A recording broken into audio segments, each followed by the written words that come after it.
Let's talk briefly about personal achievement and how that delivers the outcomes that you desire. Hey, I'm Justin Hitt with Sustainable Wealth Secrets. A lot of folks ask me about metrics used to measure progress towards goals and objectives. Then I sit down and we talk about the goals and objectives someone has, and we find out that those goals and objectives are very weak and limiting. What do I mean? Okay, well, I'm sitting down with a client. Client says, I'd like to be rich. I say, what does that mean to you? And they say, well, $1 million in the bank. I said, is that $1 million liquid net cash flow or actually $1 million in cash in the bank? See, we have that discussion and it turns out they don't really know. They just think $1 million is a good number. So we talk about current earnings. We talk about the context of that goal and what it would mean to achieve that goal. And we find out that $1 million is very short. In fact, with current inflation, the cost of living, and their current income and expected lifestyle, there's no way they'll reach the lifestyle that they desire or even the lifestyle they currently have on $1 million in the bank. And it turns out it's 2.3 million or 3.5 million.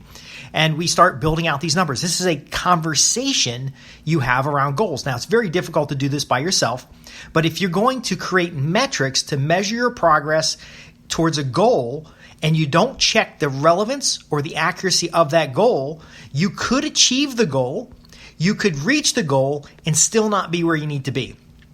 Worse, you put a lot of time and effort into tracking measures towards something that's inaccurate. So a great example today is with COVID. They talk a lot about the number of people who have COVID-19. And they talk about that in the context of just COVID-19. 3.8 million people have COVID-19. Sounds like a lot, doesn't it? Well, when you think about it, 20 million people have the seasonal flu. It's a fraction of the seasonal flu. And so it may not be a relevant number to count the number of cases, especially since the number of cases will increase as testing increases. Same thing with the flu, same thing with anything else. As we have better awareness about cancer and early detection of cancer, there will be more detected cases of cancer. Now, this is good news because earlier you detect a case of cancer, a case of COVID, a case of the flu, the sooner you can get into a qualified treatment program in order to minimize the risk of having this disease. Well, one such disease humans have is misunderstanding their future needs and very often seeing it through the context of their current situation. What does that mean? Well, it means if it would be nice to be a millionaire, you never ask the question, who's already a millionaire? Well, the majority of the people today in 2020 who are millionaires are actually retired individuals. So there isn't some secret cabal of rich people who are millionaires pushing everybody out. Regular, everyday people who have worked a career, who have been in a professional position, who have ran a small business, they are millionaires today. Now, many of them are not. Many of them wanted to be millionaires. Many of them decided to be millionaires. Many of them carefully measured and budgeted every dollar in and every dollar out, yet their net worth never reached $1 million. Now, of that category, some people's net worth never reached $1 million, but they've got residual cash flow in retirement so that they don't have to work. Now, of course, there are others who have no cash flow in retirement. They're dependent on Social Security. They're poor, and they're part of this other group, and they're upset because they did everything right, at least in their mind. But they never asked the question if $1 million was enough. So $1 million at 4% interest is about $40,000 a year. And that's a good rule of thumb. For every $1 million you have saved and earning money for you, spinning off passive income through investments, is going to be about $40,000. So if you currently earn $120,000, you need $3 million in the bank in order to replace your income by retirement. Now, here's the problem. And Charlie Munger talks about this all the time. Present value of money, future value of money. If you need $3 million today to replace your income and you won't retire for 20 years, that $3 million present value to replace present value income will be much larger than $3 million in the future. And so here's the challenge. A lot of folks who meant well they saved and they scrimped and they made every right decision, were very conservative with their money, even thrifty with their money. but never really invested in their future or thought about that future self. And we can talk about the psychological approach to this as well as the monetary approach. But the key is going through the exercise that I do with private clients to lay out their goals. I'm constantly hearing, I say, okay, I'm sitting down with a small business owner, and a small business is a little bit under $1 million a year. And they say, I don't want to be rich.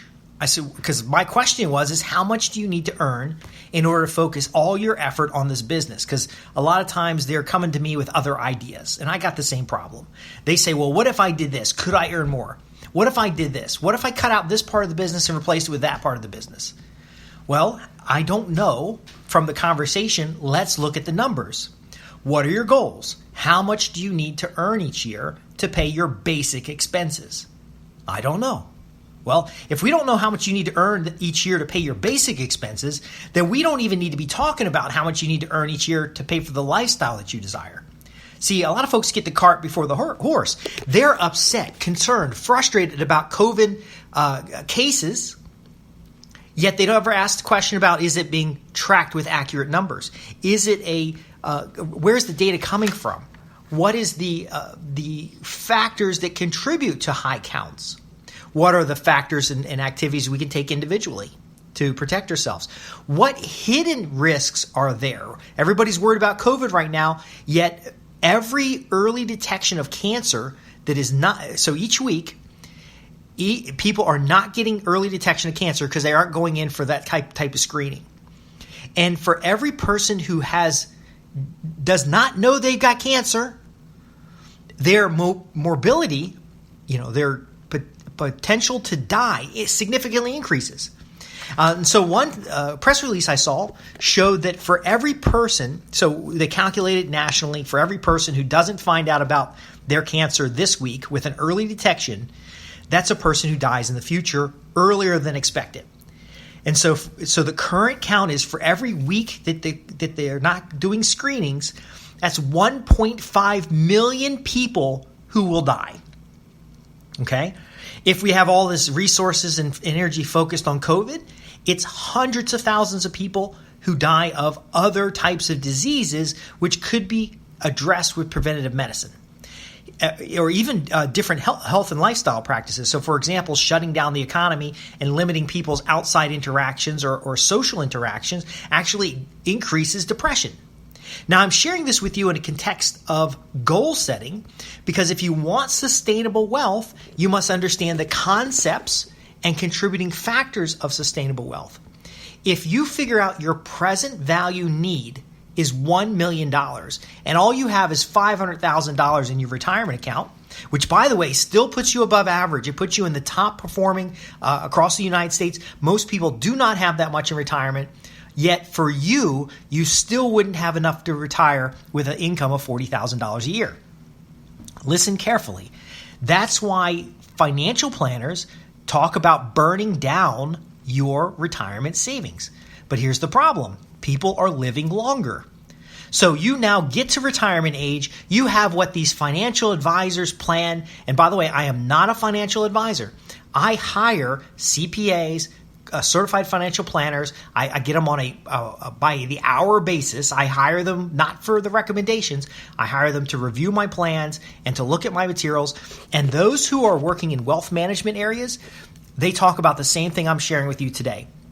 They talk about, look, you're $1 million in the bank account when you retire. Costs of living have gone up beyond that $1 million. That $40,000 is spinning off, which 4% is a pretty safe, almost a guaranteed return if you've got that money invested over time. Because the day you retire with $1 million in the bank, unless it's cash, it's going down in value. But if it's cash, it's going down in value due to inflation. So if $1 million is the wrong number, and you could have done things over the last 20 years, you've screwed your future self, which is, guess now, your current self at point of retirement. Let's talk about the psychology really quick. In order for this stuff to work, you do have to think about your current self, you today, where you are today, planning for a future version of yourself, not for you, a future version of yourself. That way in your head, you can ask the question, what do I need today and what would I need today 20 years from now? Okay, this is how we trick our brain to not put aside this planning, because I know what you're saying right now. You're saying, Justin, you're going to interrogate me. You're going to go over all these steps of goals, and you're going to come up with financial numbers that are so huge and so scary, and I realize I'm so far away from where I want to be. Well, I say that's great. That's great, because you know what? If you're going to take care of your future self and your family and the people around you who need you to be strong, and I'm not saying that as a socialistic, you're going to take care of people. I'm saying you have the ability to go out to eat so that other small business owners have customers and patrons. You have the ability to do regular maintenance on your home so that construction workers and contractors in the area are able to create jobs. Because if you're living in a huddle and you had to downsize 5 times and your house has got a leaky roof and a HVAC system that's broken and you're eating cat food, then it doesn't matter if you have $1 million in the bank or nothing in the bank. The numbers have to be right, and so it does take a plan. Now, I'm not just talking about financial numbers. Remember, when we talk about wealth here at Sustainable Wealth Secrets, we're talking about that full person, holistic health. So I'm going to really quick run down some of the goals you got to look at and some of the measures that you might use.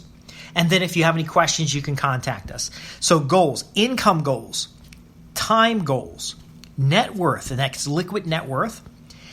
You could even be free cash flow, because free cash flow feeds your investments, your net worth, and your retirement. That's a contributing factor.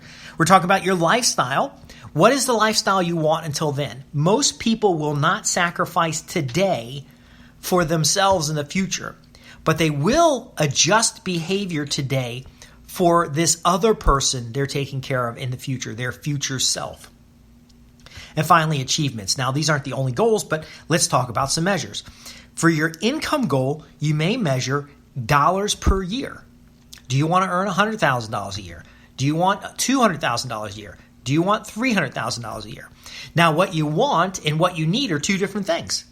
Because when we're looking at time, you could earn more by working more hours, but if you frame this time goal and these become a parity, which helps you get a better lifestyle, you may decide you only want to work 40 hours a week.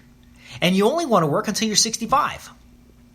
And so this factors in and makes adjustment on your current income so that you'll have funds available for the future. So your current income could be significant. It could be $200,000 a year, but your plan for retirement is only $100,000 a year, or even $50,000 a year. It all really depends on how you set things up. With free net cash flow, investing in assets that cash flow, it is possible for you to go into retirement like a few friends of mine who have apartment buildings, and they essentially just wander around and I know this is silly. They sit on their boat for half the day. Then they do their rounds through the apartment buildings picking up rent. They love to get their rent checks. Then they go to the bank. The bank knows them by name. They're, in fact, very upset that the bank is downsizing their bank branches, but they like to go to the bank. They like to make the deposits, and then they go back and sit on their boat for the rest of the day. Now, they earn that retirement, but that's, again, passive income offset by the expenses of the property, so they get cash flow paying themselves as an agent of a business and also getting the equity, so if they need cash, they can sell a property. And then the way that the properties are structured, very often when they sell the property, they have a much lower tax rate than they would have if they earned the same money through a salary or even in the past as a salary. But again, if you want to be doing that 40 hours a week and you must work 65 hours a week, then you're going to be stuck. And I also know a lot of folks that in retirement, they want to work some hours a week doing things other than income activities. And so that's part of your time goal. Would you like to spend 10 hours a week, participating in the community in a men's choir, or participating in a friend of mine is in a pirate club. That's what he wants to do.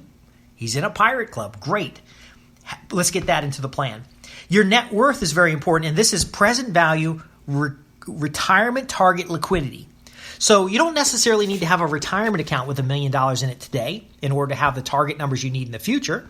You might have present value net worth liquidity that's equal to where you need to be for retirement. So that present value of money would keep reinvesting, and you use maybe a 4% inflation rate to target your return on equity.